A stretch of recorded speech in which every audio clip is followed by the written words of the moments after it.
नमस्कार प्रिय विद्यार्थियों। बहुत शानदार टॉपिक आप पढ़ रहे हैं, पुनर्जागरण। पुनर्जागरण में आपने पढ़ लिया कि पुनर्जागरण क्या है, बहुत अच्छी तरह समझ में आ गया। पुनर्जागरण की विशेषता, पुनर्जागरण का मानववाद, पुनर्जागरण इटली में ही क्यों हुआ। जब आपने ये अच्छी तरह से तैयार कर लिया, अब आता है पुनर्जागरण के परिणाम क्या निकले थे, पुनर्जागरण का प्रभाव किस किस में पड़ा था। तो प्रिय विद्यार्थियों, बहुत शानदार सवाल होते हैं आईएएस आरएएस सभी सर्विसों में। हम कितना भी पढ़ लें, लेकिन कहाँ से सवाल निकल के आता है, कोशिश ये की जा रही है कि कोई चीज़ बाकी नहीं रह जाए। इसलिए एक एक पॉइंट को विस्तार से लिया जा रहा है इमेज के साथ और बहुत शानदार नोट्स पीडीएफ के साथ। तो आइए अब आप देखेंगे कि पुनर्जागरण का परिणाम और प्रभाव किस किस क्षेत्र में पड़ा था। महत्वपूर्ण बात यह है कि पुनर्जागरण का प्रभाव साहित्य, कला और विज्ञान में पड़ा था। अब आपको क्या करना है, साहित्य, पुनर्जागरण कालीन साहित्य की विशेषता क्या है, बहुत अलग ढंग से ले रखा है। पुनर्जागरण कालीन कला की विशेषता क्या है, बहुत अलग ढंग से, बहुत अच्छी तरह से पॉइंटों में समझा रखा है। पुनर्जागरण कालीन विज्ञान की क्या विशेषता, बहुत शानदार तरीके से पॉइंटों से समझाया है। सवालों को इतना वर्गीकृत किया है, इतना विभाजित किया है कि विद्यार्थी के साथ में कोई धोखा नहीं हो जाए एग्जामिनर के द्वारा। हम मेहनत भी करते हैं और कहीं ऐसा नहीं हो जाए कि एग्जाम में गड़बड़ी हो। तो प्रिय विद्यार्थियों, सबसे पहले अपन क्या लेना चाहते हैं, साहित्य को। अब साहित्य क्या है, सबसे पहले साहित्य के जो सवाल बनते हैं, तो पहला सवाल है साहित्य की विशेषताएं क्या है। पुनर्जागरण कालीन साहित्य की विशेषताएं क्या है, इसका मतलब पुनर्जागरण काल से पहले अंधकार का जो युग था उसमें साहित्य कैसा था। पहला पॉइंट साहित्य की विशेषताएं क्या है। दूसरा पॉइंट आता है कि पुनर्जागरण काल में कौन सा साहित्य था। तो सबसे महत्वपूर्ण 5-6 साहित्य, पहला तो है इटालियन साहित्य, दूसरा फ्रेंच साहित्य, तीसरा अंग्रेजी साहित्य, चौथा पुर्तगाली साहित्य, पांचवा स्पेनिश साहित्य और छठा डच साहित्य। अब यदि इतनी सी चीजें, यही चीजें याद हो जाती है तो क्या करना है, देखो साहित्य का सवाल आपको मैं अभी याद करा दूंगा। इटालियन, फ्रेंच, अंग्रेजी, पुर्तगाली, स्पेनिश और डच साहित्यकार होंगे। अलग अलग भाषा के, अलग अलग बोलचाल की भाषा के साहित्यकार होंगे, विद्वान होंगे, और हर विद्वान की अलग अलग किताब होगी और हर किताब का विषय अलग होगा। इतना तो आईएएस आरएएस में घुसना पड़ता है। तो अब आपको बहुत अच्छी तरह से समझाना ये रहेगा कि मध्यकाल में तो केवल लैटिन और यूनानी भाषा का ही प्रचलन था। पुनर्जागरण काल में बोलचाल की बहुत सारी भाषाएं आ गई थी और बोलचाल की भाषाओं को 2 भागों में विभाजित कर दिया था, एक रोमन और एक जर्मनिक। तो अब अपन पहला सवाल ले रहे हैं इस समय, साहित्य का तैयार रहिए। अगला पॉइंट आता है जो मैंने अभी बोला था, पुनर्जागरण में बोलचाल की भाषाओं को 2 भागों में विभाजित किया गया। 2 भाषाओं का, बोलचाल की 2 भाषाओं का विकास हुआ, ध्यान से अच्छी तरह से देख लीजिए। पहला है रोमन्स, तो आपको मेरे साथ याद करना है। Number 1 Italian, number 2 French, number 3 Spanish और नंबर 4 पुर्तगाली। रोमन्स भाषा। अब आरएस में तो 2 अंक का यही सवाल बन सकता है कि पुनर्जागरण कालीन रोमन्स भाषा में कौन कौन सी भाषा आती है। वापस इटालियन 1, फ्रेंच 2, स्पेनिश 3 और पुर्तगाली 4। बोलिए याद हो गया ना। हाँ। दूसरी बात, जर्मनिक भाषा जो है इसको अपन ए कर देते हैं और इसको अपन बी कर देते हैं। तो जर्मन भाषा में 4 भाषा है। नंबर 1 जर्मन, नंबर 2 अंग्रेजी, नंबर 3 नॉर्वेजियन और नंबर 4 डच और स्वीडिश। तो बहुत अच्छा आपका आरएस मेंस का सवाल, आईएएस मेंस का सवाल निकल रहा है। प्री एग्जामों में भी बहुत सारी नेट, जीआरएफ, स्कूल कॉलेज में भी सवाल करंट के, जीके के बन जाते हैं। बोलचाल की 2 भाषाओं का विकास हुआ था। मध्यकाल में लैटिन और यूनानी भाषा का ही प्रचलन था, जो सभ्य समाज की भाषा मानी जाती थी। आम नागरिक उनको नहीं जानता था, लेकिन जैसे ही पुनर्जागरण हुआ तो आम बोलचाल की भाषा को सम्मान मिला, गरिमा मिली। अब वो सम्मान गरिमा कैसे मिलती है? जब कोई व्यक्ति मेवाड़ी में बात करता है, मारवाड़ी में बात करता है, शेखावाटी में बात करता है, ढूंढाड़ी में बात करता है, मेवाती में बात करता है, भरतपुरी में बात करता है, तो मिठास लगता है। अब हमारे गाँव के, यदि आप लोग गाँव के हैं, तो कभी कभार जब हम शहर के व्यक्ति से तू तड़ाके से बात कर रहा है तो उस भाषा में एक ऐसा लगता है कोई टोड़ा फेंक रहे हैं। लेकिन हमारे गाँव में यदि हम गाँव के हमारे माता पिताओं के साथ शहर की बात, आप क्या खाएंगे, आप भोजन कर लीजिए, बताइए, आप अपने माता पिता के साथ ऐसी बात नहीं करते हो। लेकिन हम गांव के लोग शहर में आकर ऐसी बात करें, तू कहाँ जा रहा है, तू काई खा रहा है, तू काई कर रहा है, तो शहर का व्यक्ति बुरा करता है। तो हमारे जो लोकल भाषा होती है, देशज भाषा, पुनर्जागरण में ये देशज भाषाएं कहलाती है। इनके जन्म हुए थे और इनको सम्मान और गरिमा मिली थी। 2 सवाल आपके बहुत अच्छे समझ में आ गए। एक स्पेनिश, एक रोमन्स भाषा और दूसरी जर्मनिक भाषा। दोबारा बोल देता हूँ।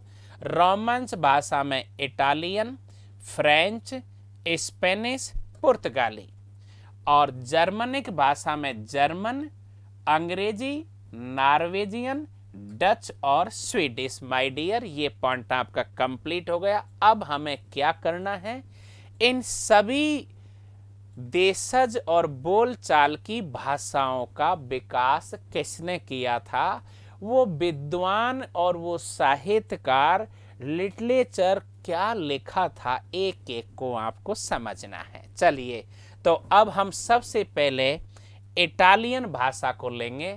सबसे पहले तो साहित्य की विशेषता पूरी करा देता हूँ। क्या थी साहित्य की विशेषता माय डियर? यूनानी और लैटिन भाषा क्लिष्ट थी संस्कृत की तरह, जो आम नागरिक नहीं पढ़ पाता था। तो क्या हुआ पुनर्जागरण में? देखो, बोलचाल की जो भाषा थी, जो मैंने अभी आपको उदाहरण दिया था गांव का, वो पिछड़ी और असभ्य मानी जाती थी। लेकिन जैसे ही पुनर्जागरण हुआ था तो इस बोलचाल की जो भाषा है उसका साहित्य में सृजन हुआ। जैसे हम राजस्थानी बोलते हैं, गुजराती बोलता है, कोई मराठी बोलता है, कोई पंजाबी बोलता है। आप संसद में भी देखते होंगे, कभी टीवी में भी देखते होंगे, सबको अपनी अपनी अच्छी लगती है। हमें राजस्थानी अच्छी लगती है तो हम मराठी नहीं समझ पाते हैं, लेकिन तमिल वो को तमिल अच्छी लगती है, उनको हमारी राजस्थानी अच्छी नहीं लगती है। तो अब आप पहला पॉइंट बोल चाल की भाषाओं का विकास हो गया था, क्या पढ़ रहे हो, ये भी 2 नंबर का RS मेंस में आ सकता है। पुनर्जागरण कालीन साहित्य की विशेषता, 2 विशेषताओं का वर्णन करो। एक विशेषता हो गई बोलचाल की भाषाओं का विकास हो गया, और दूसरी विशेषता हो गई विषय वस्तु में अंतर आ गया। अब विषय वस्तु में अंतर जो आया था वो क्या था, जब अंधकार का युग था, सामंत युग था, उस समय धर्म सबसे पहले आता था, हर चीज धर्म पर लागू होती थी। लेकिन अब कौन आ गया, व्यक्ति आ गया, मानव आ गया। तो देखिए मैं एक एक चीज पर आपका तुरंत यही याद करा देता हूं कि मध्यकालीन और पुनर्जागरण कालीन साहित्य में क्या अंतर है। ध्यान दीजिए, मध्यकालीन अंधकार का युग जो था और पुनर्जागरण कालीन साहित्य में क्या अंतर है। बहुत मेहनत से ये सारणी बनानी होती है मुझे, आपको अच्छी तरह से सरल भाषा में समझा सकूं इसलिए। तो देखिए, एक पॉइंट आएगा विषय में क्या अंतर था, दूसरा पॉइंट आएगा लेखक शैली में क्या अंतर था, तीसरा आएगा विषय वस्तु से संबंधित क्या अंतर था, चौथा आएगा शैली में क्या अंतर था, और पांचवा आएगा भाषा में क्या अंतर था। तो देखिए माय डियर फ्रेंड, सबसे पहले विषय लेते हैं मध्यकाल में और पुनर्जागरण काल में। तो होता क्या है, लेखक जो होते थे मध्यकाल में, वहां पादरी और चर्च हुआ करते थे, लेकिन पुनर्जागरण काल में चर्च और पादरी नहीं थे, क्योंकि वहां पर धर्म खत्म हो गया और विषय क्या हो गया, व्यक्ति। तो कौन हो गए, बौद्धिक विचारधारा वाले व्यक्ति हो गए। पहला पॉइंट के लिए समझ में आ गया। दूसरा है विषय वस्तु। मध्यकाल अंधकार के युग में सब कुछ विषय वस्तु धर्म से संबंधित थी, और पुनर्जागरण काल में तार्किक और मानववादी थी। शैली संबंधी अंतर, मध्यकाल में पद्य शैली में लिखा जाता था साहित्य, और अब पुनर्जागरण में गद्य शैली में लिखाना शुरू हो गया। भाषा संबंधी अंतर, मध्यकाल में यूनानी लैटिन थी, और अब पुनर्जागरण में आम बोलचाल की भाषा का विकास हो गया था। ये प्रश्न इस तरह से आ जाते हैं, यदि आप ऐसे की ऐसे जमा कर लिख देते हो तो मित्रों मैं आपको बताता हूँ 5 में से 5 भी आते हैं। आपने कॉपियां तो देख ही रखी RS के विद्यार्थियों ने, और 2 में से 2 भी आपके आते हैं, आपने कॉपियां देख रखी है। यदि आप इनमें टोड़ा फेंकते हो, पकड़ोगे नहीं, तो सीधा सट 0/5 या 0/2 आ जाता है। तो इसलिए मैंने सरल कर दिया है हर चीज को। अब आपका 2 पॉइंट कंप्लीट हो चुका। देखो क्या हुआ, साहित्य की क्या विशेषता थी। पहला पॉइंट बोलचाल की भाषाओं का विकास, दूसरा पॉइंट क्या है, पहला पॉइंट बोलचाल की भाषा का विकास हुआ था, और दूसरा पॉइंट आपका क्या हुआ, विषय वस्तु का। क्या हुआ, विषय वस्तु का। अब जब विषय वस्तु का हो गया, विषय वस्तु का जब आपका अच्छी तरह से हो गया था, तो अब हमें आगे की तरफ चलना है कि यहाँ क्या हुआ था। आगे बढ़ जाएं अब हम। तो माय डियर फ्रेंड, अब क्या होगा, एक बार रुको आप।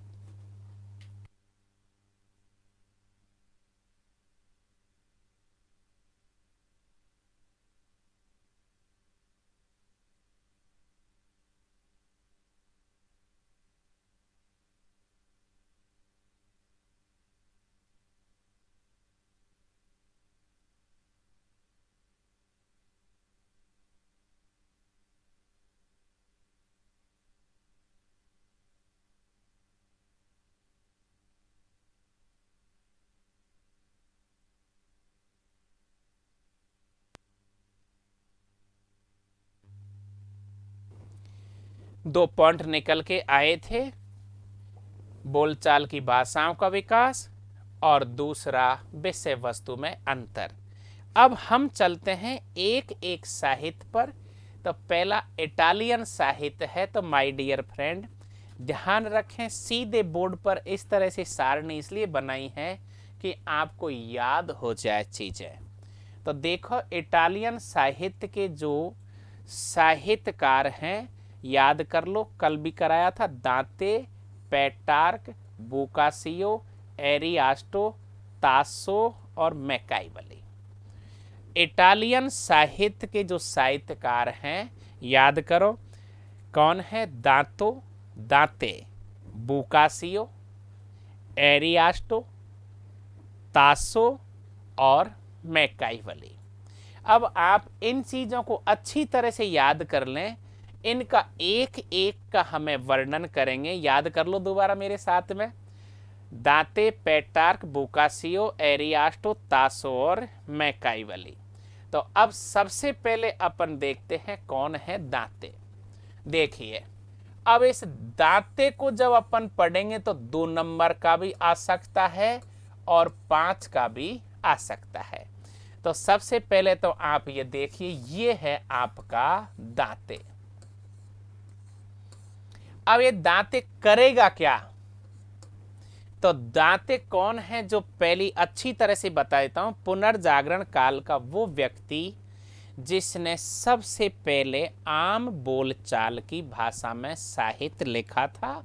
और इनकी 3-4 किताब आपको याद रखनी है। तो इनकी महत्वपूर्ण किताब है द डिवाइन कॉमेडी। सबको याद है, वैसे तो ये प्रसिद्ध है। अब डिवाइन कॉमेडी यदि जब आपको याद हो गया तो इसमें कभी कभार सीधा किताब का ही नाम आ जाता है, डिवाइन कॉमेडी, और इसकी अपन को विशेषता लिखनी है, इसकी अपन को व्याख्या करनी है। तो दांते ने डिवाइन कॉमेडी में क्या लिखा है? लिखा है, मृत्यु के बाद आत्मा कहाँ जाती है। मतलब धर्म में पहले स्वर्ग और नरक की कपोल कल्पना जो थी, डिवाइन कॉमेडी में स्पष्ट अच्छी तरह समझा दिया कि मृत्यु के बाद आत्मा की जो स्थिति है वो क्या है। स्वर्ग और नरक तो एक काल्पनिक यात्रा है। कहाँ वर्णन हुआ है? डिवाइन कॉमेडी में। किसकी है मित्रों ये डिवाइन कॉमेडी? दांते की। याद हो गया। अब दांते की एक किताब हो चुकी है, दूसरी किताब की तरफ चलो। दूसरी किताब है वीता नोवा। डिवाइन कॉमेडी के बाद में दांते की दूसरी किताब कौन सी है? वीता नोवा। याद करो, इसमें ज्यादातर प्रेम और प्रकृति के बारे में लिखा हुआ है। दांते की तीसरी किताब याद करेंगे, और तीसरी है दे मोनार्किया। अब देखो बताता हूं, डिवाइन कॉमेडी को तो हर कोई विद्यार्थी जानता है, लेकिन मैं ध्यान आकर्षित करा रहा हूं, सरल सवाल नहीं पूछे जाते हैं। डिवाइन कॉमेडी के अलावा आपको 3 किताब दांते की याद करनी है। देखो, बीता नोवा कर लिया? हाँ बोलो। हाँ हो गया। बीता नोवा किसकी किताब है? दांते की। तीसरा द मोनार्किया, ये किसकी किताब है? दांते की। और चौथी किताब देखिए, द वल्गरी इलोकोसिया। नंबर 1 डिवाइन कॉमेडी, बीता नोवा। यहाँ पहली बार सुन रहे हो बहुत सारी चीजों को, बहुत सारे विद्यार्थी पहली बार ही सुन रहे हैं, इतने भीतर से निकालनी पड़ती है। पहला डिवाइन कॉमेडी हो गया, बीता नोवा हो गया, द मोनार्की हो गया, और द वल्गरी इलोकोसिया। 4 किताब आपकी दांते की कंप्लीट हो गई।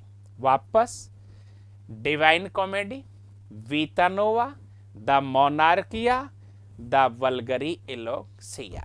आगे चलिए, दांते कंप्लीट हो गया। अब आपका आ जाता है पेट्रार्क। ये मानववाद का पिता, जो आपको मैंने पहले समझा रखा है।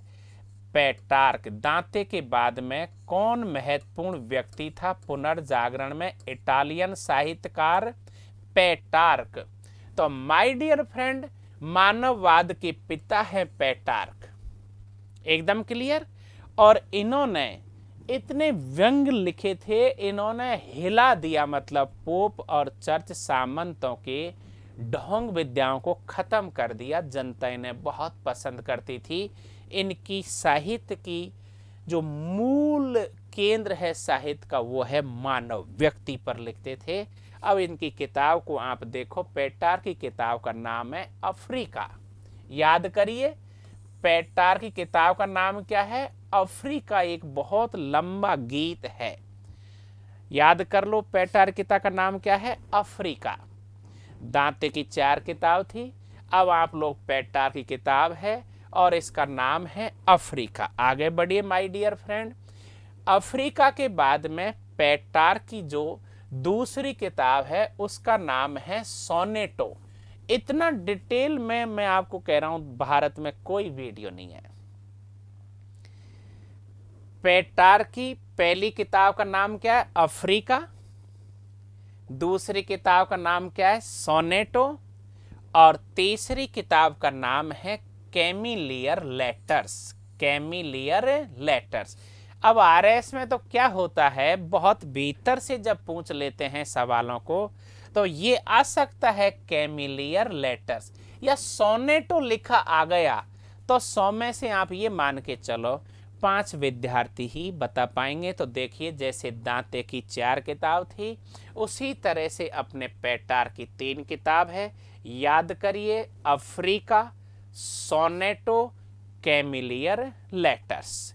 अब आगे चलो, दांते हो गया, आपका पेट्रार्क हो गया, और अब आ गया आपका तीसरा बुकासियो। इटालियन साहित्य पढ़ रहे हैं दोबारा। इटालियन साहित्य में देखो, दांते पढ़ेंगे, पेट्रार्क पढ़ेंगे, बुकासियो पढ़ेंगे, एरिआस्टो पढ़ेंगे, तासो पढ़ेंगे और मैकाइवली पढ़ेंगे। अब बस ये लिस्ट याद जब हो जाती है तो आदमी सीधा यार आरएस बनना कोई कठिन नहीं है, मेरी नज़र में नहीं है, बस मेहनत करनी है। चलो तो बुकासियो के पास में आ जाओ माय डियर फ्रेंड। ये क्या है? लैटिन गद्य साहित्य का पिता में कहलाता था बुकासियो। बुकासियो याद तो हो ही गया आपको बहुत अच्छी तरह से। अब चलिए, अब आप आगे की तरफ इनकी किताब का नाम देखते हैं। बुकासियो ने माय डियर फ्रेंड 4 किताब लिखी थी। बहुत पहली बार सुनोगे, सही बता रहा हूं। खैर चलो, डेकामेरन तो जानते हैं आप, तो बुकासियो की किताब याद करिए, डेकामेरन। क्या है? डेकामेरन। दूसरी क्या है? फिलोकोला। फिलोकोला। तीसरी किताब है फिलोशास्त्रो।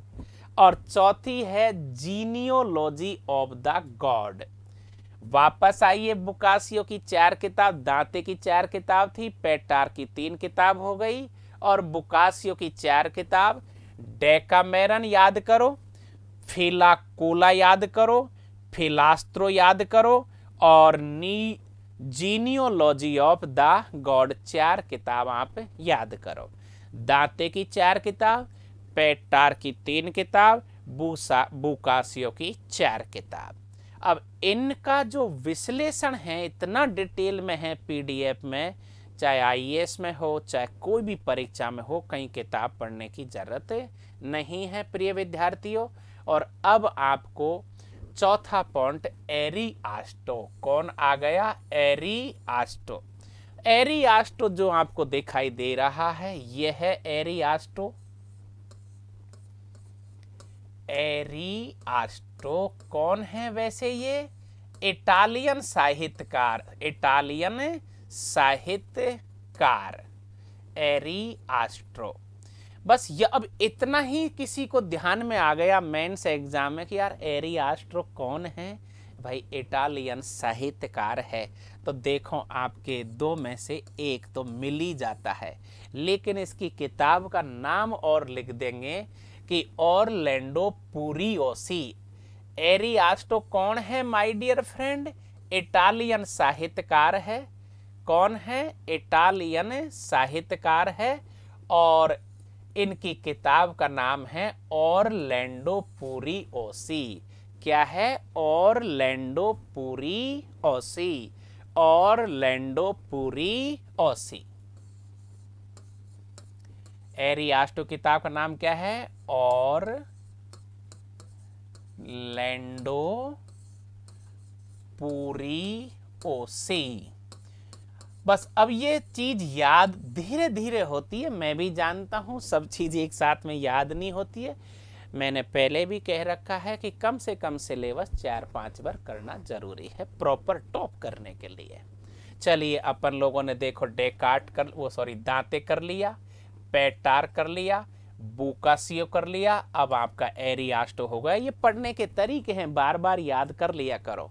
और अब आपका पांचवा आ गया टासो। कौन आ गया माय डियर फ्रेंड? टासो। टासो ये रहा आपका टासो। अब टासो की किताब का नाम है मुक्त जेरूसलम। क्या नाम है? मुक्त जेरूसलम। टासो ने क्या लिखा है? एक महाकाव्य लिखा है जो किस नाम से प्रसिद्ध है? मुक्त जेरूसलम। तो अब आप देखो, आपने दांते कर लिया, पेटार कर लिया, बुकासियो कर लिया, एरियास्टो कर लिया और टासो कर लिया। अब आपका बचता है मैकाइवली। ये आ गया आपका मैकाइवली। बहुत प्रसिद्ध व्यक्ति है मैकाइवली। तो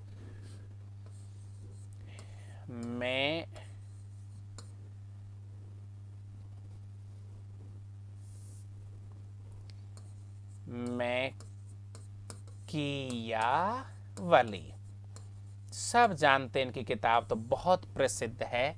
सबसे पहले तो आप देख लीजिए मैकाइवली की किताब का नाम द प्रिंस। The Prince. और दूसरी किताब का नाम है, पहला तो देखो द प्रिंस है, हर कोई जानता है, लेकिन ये बताता हूं कि डिस्कोर्स ऑफ लिवी हर कोई नहीं जानता, लेकिन आप जानते हो। तीसरी किताब है द हिस्ट्री ऑफ फ्लोरेंस, हर कोई नहीं जानता है, आप जानते हो। द प्रिंस हर कोई जानता है, लेकिन डिस्कोर्स ऑफ लिवी आप जानते हो। द हिस्ट्री ऑफ फ्लोरेंस आप जानते हो। द आर्ट ऑफ बार आप जानते हो। प्रिय विद्यार्थियों, मैकाइवली की 4 किताब है, याद कर लीजिए मेरे साथ में। द प्रिंस तो सबसे पहले से ही याद है, पहले से ही याद है। इधर उधर क्यों हो रहा है? पेन पे लगा दो। ओके। प्रिंस तो आपको सबको ही याद है, और डिस्कोर्स ऑफ लिवी भी आपको याद हो गई। अब द हिस्ट्री ऑफ फ्लोरेंस आपको अच्छी तरह से अब याद हो गई, और द आर्ट ऑफ वार याद हो गई माय डियर। अब बस एक क्या है, फिशनी नाम का एक ऐसा व्यक्ति है जिसे बहुत कम लोग जानते हैं।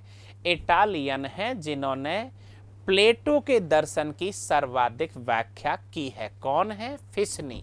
कौन है? फिशनी। वापस ले रहा हूं इटालियन साहित्य को। सबसे पहले आपने याद कर लिया मेरे साथ दांते, कर लिया ना। फिर आपने याद कर लिया पेटार्क, कर लिया? हाँ करो। फिर आपने याद कर लिया बुकासियो, कर लिया ना? बोलो हाँ जी, कर लिया बुकासियो। फिर आपने याद कर लिया एरियास्टो, एरियास्टो। और फिर आपने याद कर लिया तासो। क्या कर लिया? तासो। और फिर आपने याद कर लिया मैकाइवली, मैकियावली। और मैकियावली के बाद में फिर आपने छठा जो याद किया था वो कौन है? आपका फिशनी। कौन है माय डियर? फिशनी। कौन है फिशनी? फिशनी वो है जिसने प्लेटो के ऊपर बहुत विस्तृत व्याख्या की है। तो देखो, दांते याद हुआ, पेटार्क याद हुआ, बुकासियो याद हुआ, एरियास्टो याद हुआ, तासो याद हुआ, मैकाइवली याद हुआ और फिशनी याद हुआ। मित्रों, यही तरीका है IAS बनने का। इतना तो डिटेल पढ़ना पड़ता है। अब आप इटालियन साहित्य आपका हो चुका है, और अब आप पहुंच चुके हो फ्रांसीसी साहित्य पर। तैयार हो जाओ पेन कॉपी लेकर के, फ्रांसीसी साहित्य की व्याख्या करेंगे।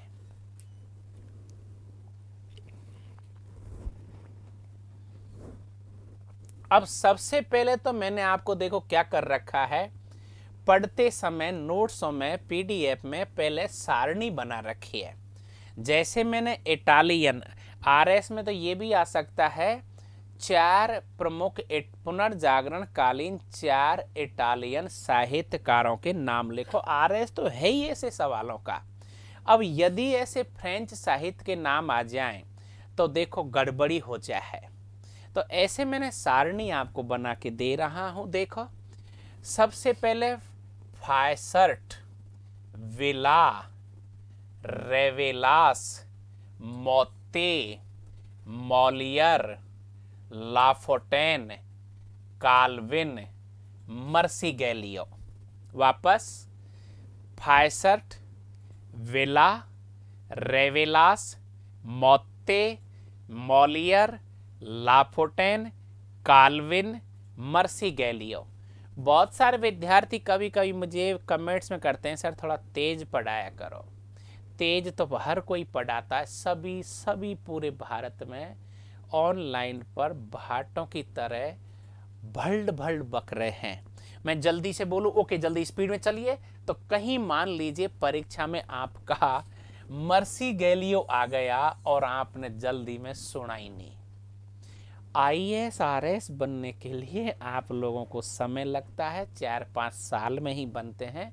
फर्स्ट चांस में कोई बहुत शानदार हीरा ही चमकता है, अंत चांस लगते हैं। लेकिन यदि फर्स्ट चांस में जिस तरह से मैं समझा रहा हूँ ऐसे पढ़ाई करेंगे कि कोई चीज़ छूटनी नहीं चाहिए। Okay my dear friend, Italian साहित्य में अपन ने 6 याद किए थे।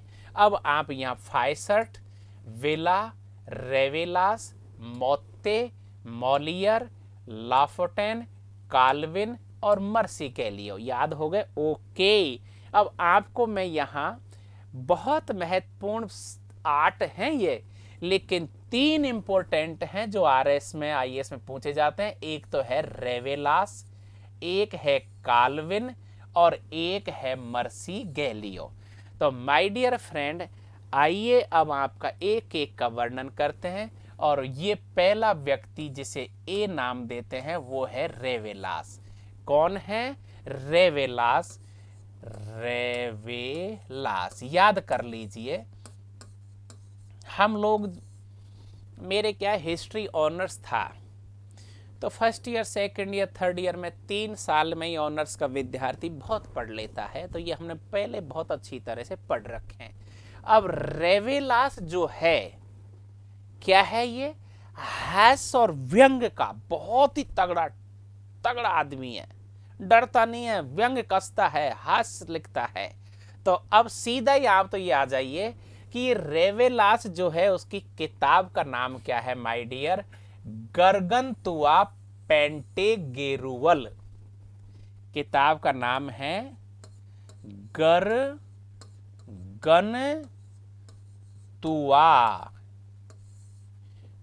पेंटेगेरुअल।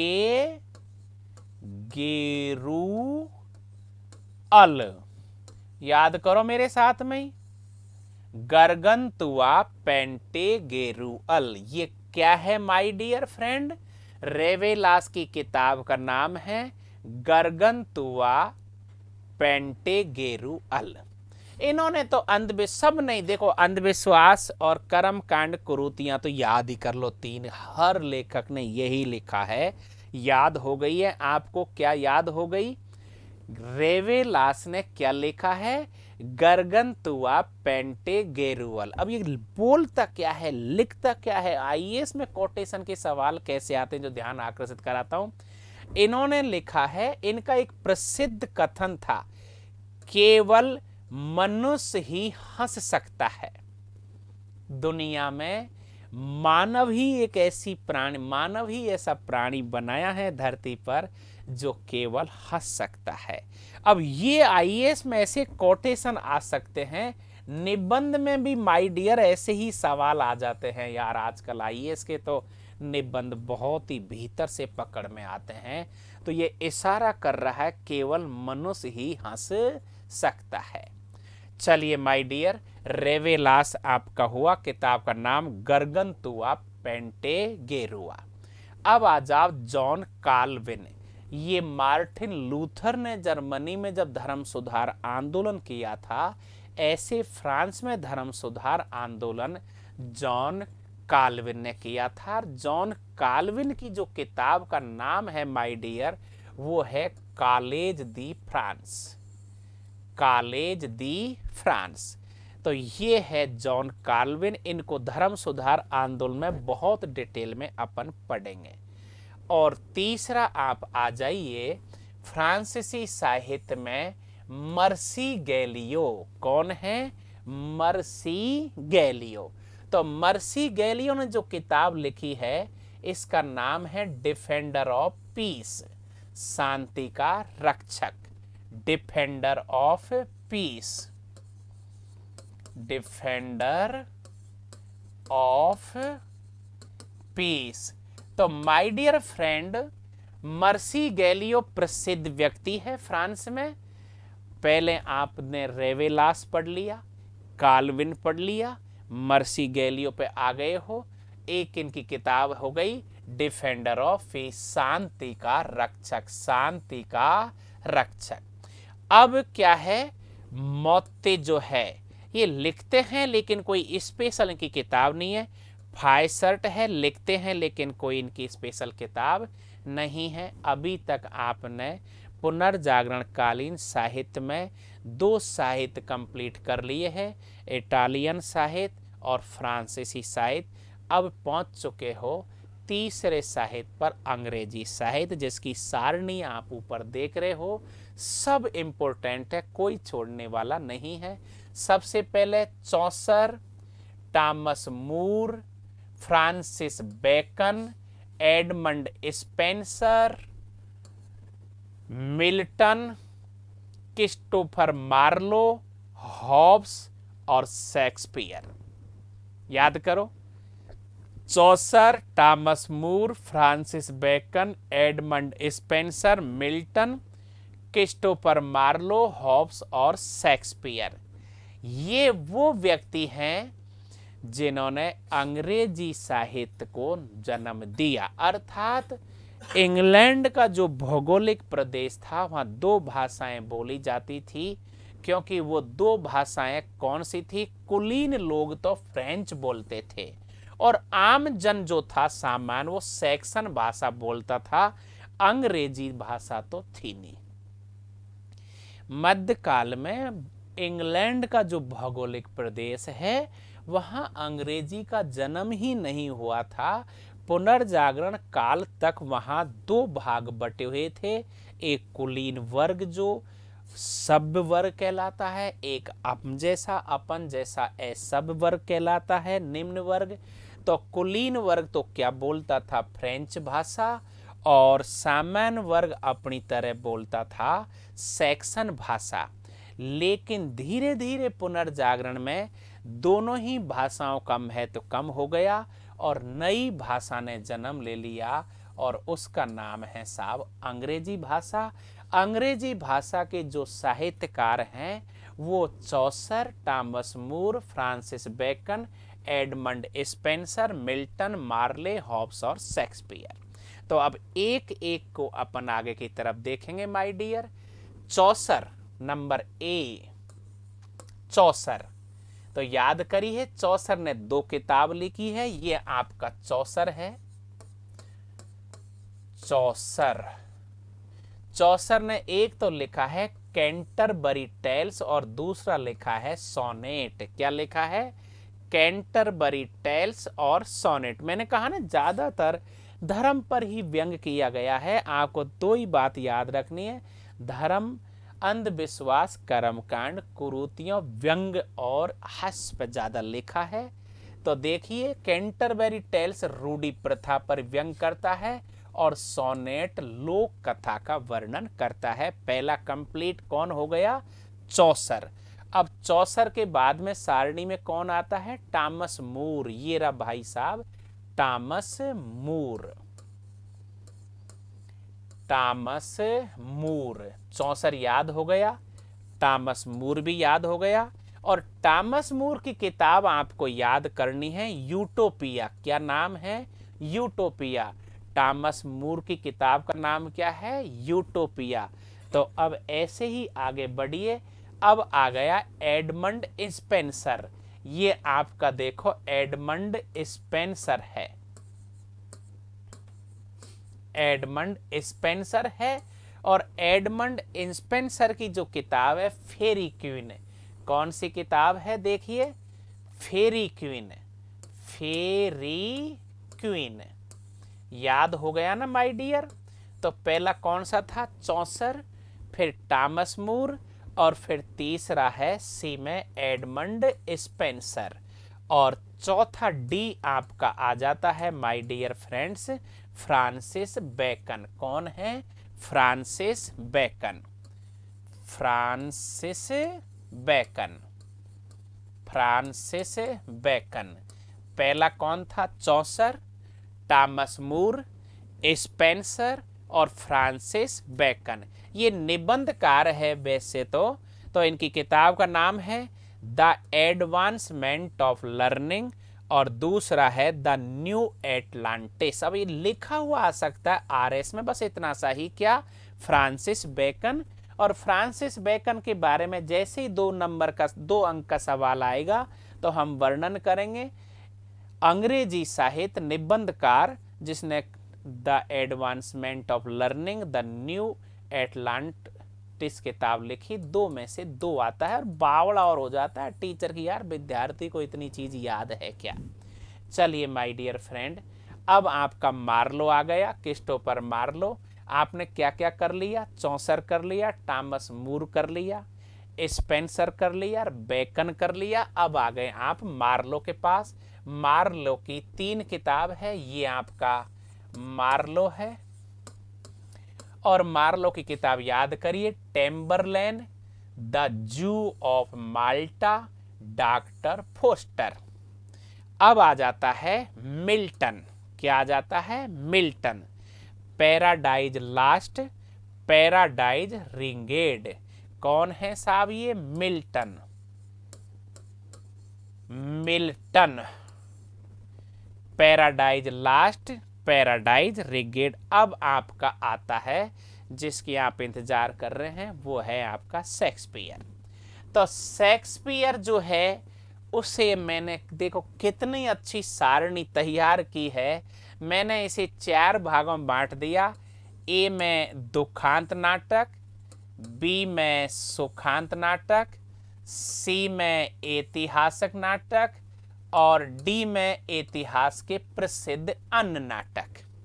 चलिए अब आप याद करेंगे मेरे साथ में। देखो, सुखांत दुखांत में तो ओथेलो है, मैकबेथ है, हेमलेट है और किंग लियर है। ये हमारे टाइम पे आया था किंग लियर वाला सवाल। दोबारा सुनिए, दुखांत नाटक में ओथेलो है, मैकबेथ है, हेमलेट है, किंग लियर है। ओके।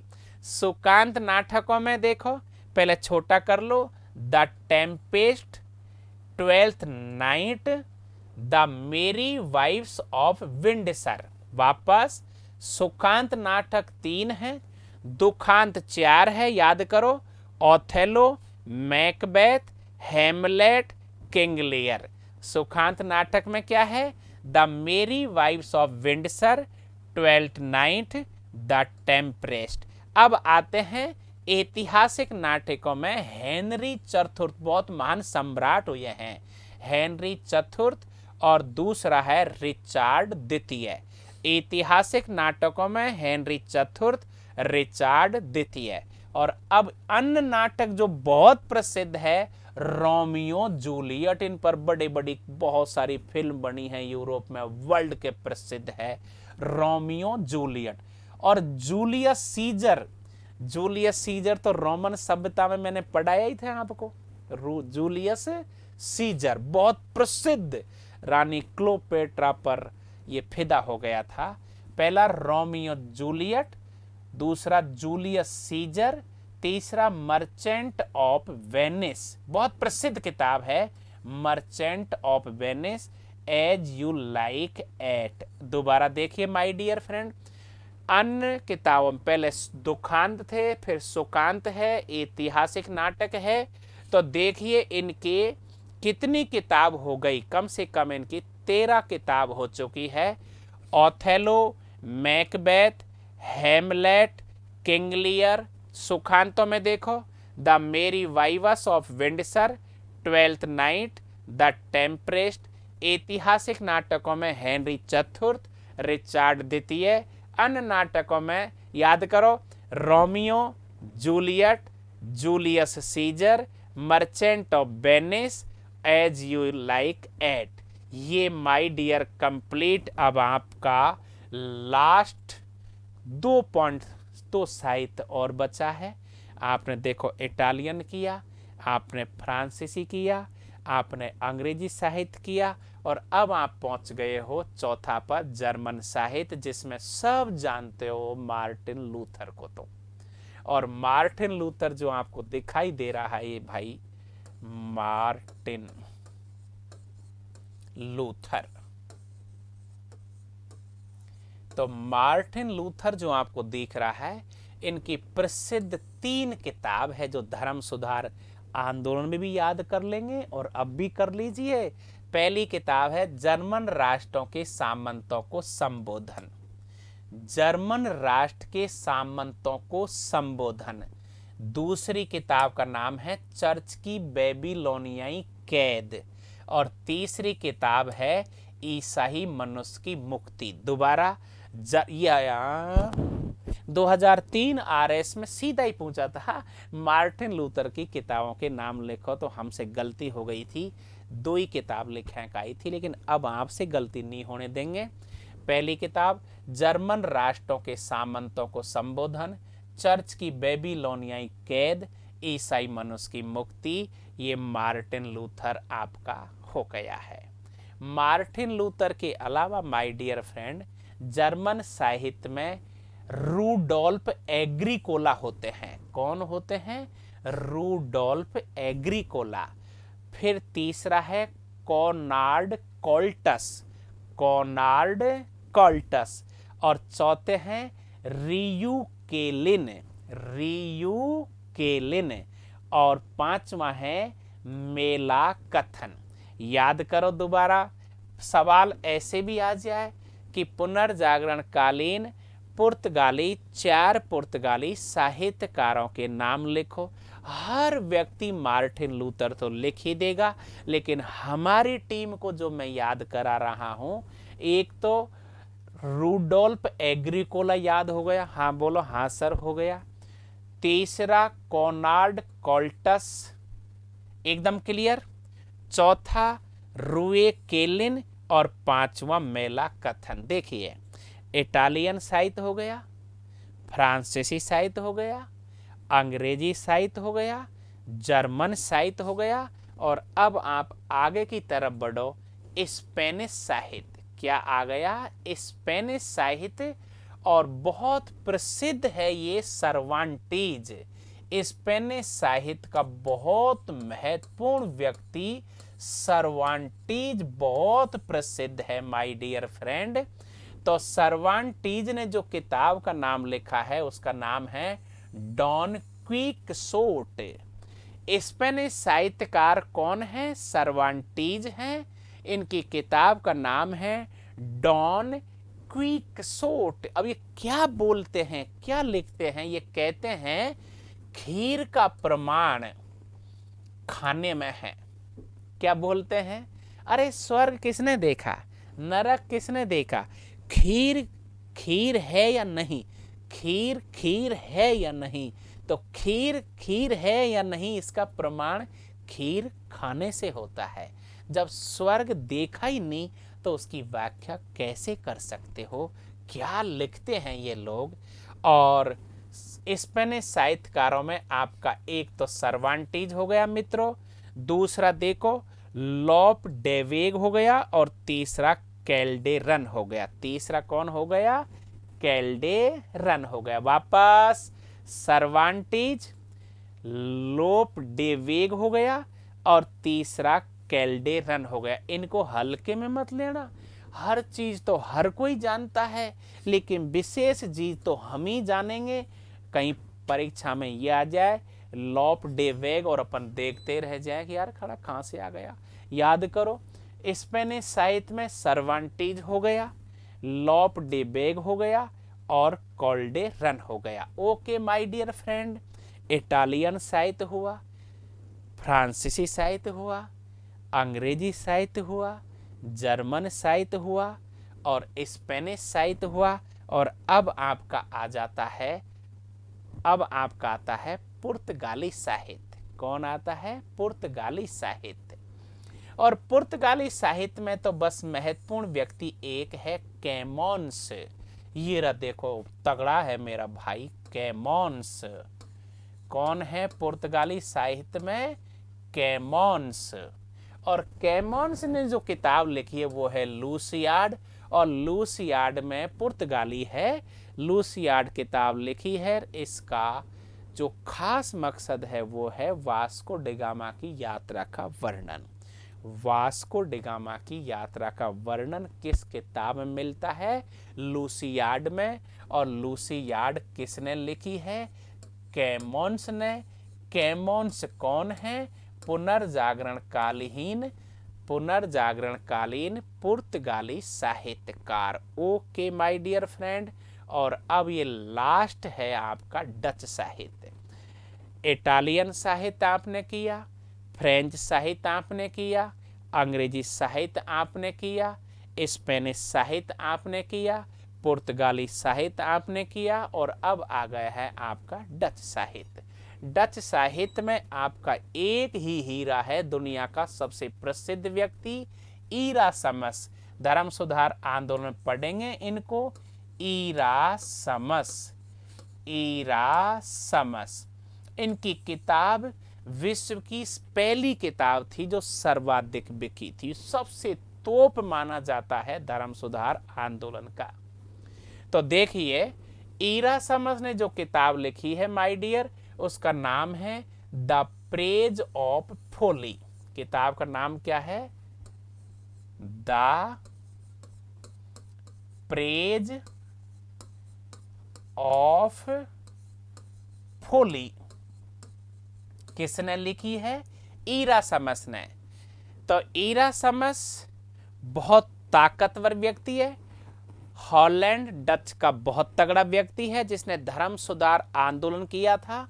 और पोप और पादरी चर्च पर सबसे ज्यादा व्यंग यदि किसी ने किया है तो इरासमस ने किया है। और इरासमस की जो किताब है, मैंने बोला था संसार की सबसे ज्यादा बिकने वाली किताब है। इरासमस ने एक और किताब लिखी थी, हर कोई नहीं जानता, उसका नाम है कोलोलोक्विज। कोलोलोक्विज। कोलोलोक्विज। तो इरासमस की किताबों के नाम बताइए मुझे। एक किताब तो आपकी हो गई थी द प्रेज ऑफ फोली, और दूसरी किताब हो गई कोलोलोक्विज। इस प्रकार माय डियर फ्रेंड, पुनर्जागरणकालीन परिणाम और प्रभाव जो थे वो 3 क्षेत्रों में पड़े, एक साहित्य पर, एक कला पर और एक विज्ञान पर। अभी हमने इस समय साहित्य को बहुत अच्छी तरह से किया है। सबसे पहले साहित्य की विशेषता की थी, साहित्य की 2 विशेषता आई थी। इसके बाद साहित्य 2 भागों में विभाजित हुआ, रोमन्स में और जर्मनिक में। रोमन्स भाषा आपने याद करी, जर्मनिक भाषा आपने याद करी, और फिर अपन ने एक एक साहित्य को उठाया था। कौन कौन से साहित्य को देखिए? इटालियन साहित्य किया था, फ्रेंच साहित्य किया था, अंग्रेजी साहित्य किया था, पुर्तगाली साहित्य किया था, स्पेनिश साहित्य किया था और डच साहित्य किया था। अब आपको करना क्या होता है याद करने के लिए? ज़्यादा से ज़्यादा रफ वर्क करो, नोट्स और पीडीएफ में सब कुछ क्लियर है। आप किताब पेन कॉपी लें, एक तरफ लेखक का नाम लिखें, एक तरफ किताब का नाम लिखते जाएं। कॉन्फिडेंस ज़्यादा आता है, चीज़ें जब याद होती है। अब आपको अगले पॉइंट में कला का बहुत विस्तार से स्थापत्य कला, वास्तुकला, चित्रकला, मूर्तिकला और संगीत कला, 5 भागों में वो टॉपिक रहेगा। उसके बाद में टॉपिक नहीं, पॉइंट रहेगा। और उसके बाद आपका विज्ञान पर प्रभाव, चिकित्सा पर प्रभाव, भौतिक शास्त्र पर प्रभाव, रसायन शास्त्र पर प्रभाव और गणित पर प्रभाव, इस प्रकार ये टॉपिक कंप्लीट माना जाता है। Thank you very much. जय हिंद।